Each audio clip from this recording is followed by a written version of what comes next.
I was 32 the night my father pressed a deed into my twin brother's hands. Not just any deed. The deed to the apartment I had clawed into a home. Applause lifted in Nina's parents' living room while I stood with a sweating flute, smiling too hard, feeling the floor tilt under my heels.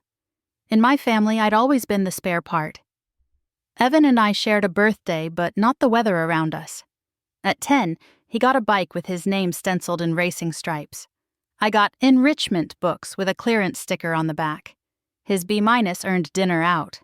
My honor roll earned a distracted, "Nice work, Mara," and the click of attention turning away. At 27, my parents made what sounded like an olive branch. "Live in great-grandma's place," my mother, Ruth, said, generous. 3/4 market, a deal.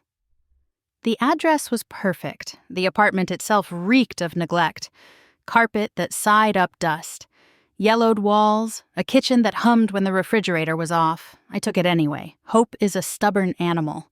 5 years, I remade it. I painted warmth over jaundice. I ripped the carpet and saved until I could lay clean laminate. I hired a plumber who shook his head at the rot and an electrician who replaced outlets that flared like matches. Every check, every fix was mine. Then came the call to talk. 30,000 to stop foreclosure, Leonard said, palm out, promise in his eyes. "It will be yours, Mara." I wired it, most of my savings, because the promise felt like love. Now Evan was clutching my deed. Everyone cheered. I did not. My father lifted his glass.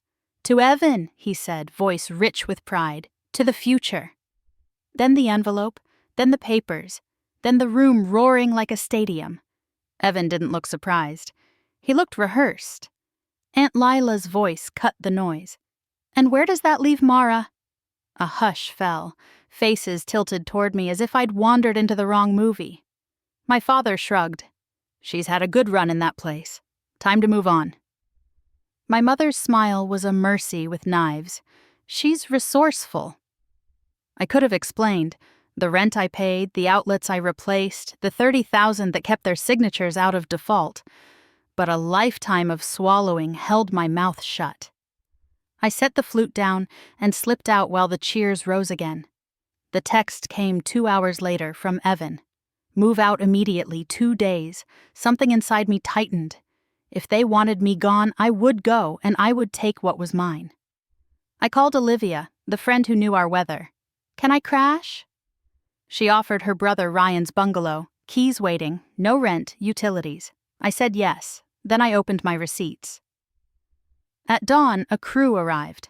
I signed forms, pointed, watched. The dishwasher I'd bought rolled out.